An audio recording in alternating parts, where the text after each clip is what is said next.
So for the last, I don't know, 8, 10 years, we've been hearing that, carbon is the problem that we have to solve, global warming is going to kill us, and the polar bears are running out of ice. And that has worked quite well emotionally, I would say, for the better part of the Western world and for some in Asia. It really worked well when we were talking about pre-COP15, going into Copenhagen, and it, for a while it really brought everyone together. But I would say we haven't seen much change since. But where I'm from in Asia, I'm going to point that way, it's a little bit more tangible, it's a little bit more personal. And the problems that we're facing are far more personal than, say, climate change or carbon. And this has really kind of provided the foundation for the business model I talk about, beyond business as usual, in the sense that these externalities of the market, whether it's milk powder in Hong Kong, or it's organic food safety, it's healthcare, it's affordable housing, these are issues that are local to everyone and will be tangible to us all in different ways. And these are the issues that we should be really addressing kind of going forward. And so tonight we're really focused on kind of sustainability, innovation, and design as a way to address some of these issues. And I believe that both of these ladies will be presenting their ideas and what they've been doing, and they're going to be taking one piece of it, but through the platform I've been developing, we're really trying to tackle different issues along the way. Because what I've been seeing is that business as usual in general, coming from the kind of professor mindset, the economist background, a large part of the reason that we're having these issues is that businesses traditionally assume that the world is kind of their backyard, and that once they use the resources, it all just flows away. Resources, we've been fortunate, are cheap.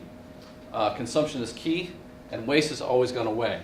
But as we've been seeing over the last few years, particularly in mainland, and even down here when it comes to air pollution, when it comes to the different social forces that are coming into play, there really is no more way. The social pressures, the economic pressures, the environmental pressures, those are the things that we're facing.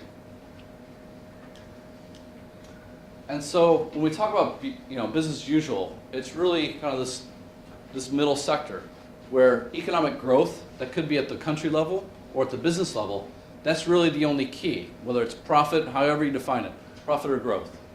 The models are heavily subsidized. If you're talking about energy, food, healthcare, education, these are all economic systems that have been heavily subsidized over the years that are struggling now to maintain those subsidies. And the externalities are always somebody else's problem. It doesn't matter if the mainland can keep their the milk powder safe. It's your problem that there's no milk powder in the Hong Kong markets, right? But that model is now starting to change. And we're seeing whether you're a corporation or a government, you have to start pushing things over, where what used to be CSR and sustainability in name are now become practice for some leading firms, but also in the general market itself. You're seeing more regulation, higher consumer expectations, and what they're really looking for is that growth can be achieved through a different parameter. It's not just growth itself, it's also about economic quality. The business models are at full cost. It now requires more money for energy, for labor, for raw materials, to basically run your business, to run your economy. And what that's creating is a sense of sustainability, efficiency, as well as new products for new markets. And then responsibility and accountability are aligned. This was something I mentioned earlier. But if you think about Apple and Foxconn over the last couple of years, Apple's always been able to say it's Foxconn's problem. H&M has always been able to say it's Bangladesh's problem, right? But now what we're seeing is actually where, because these brands are being held accountable, they're now starting to be forced to be responsible as well before the actions actually occur. And so over time, what we're hoping we will see, what we've already begun to see in some markets, is where the business model starts to shift over. It's not just about the amount of profit you can make, it's about your business model being allowed to remain in that market.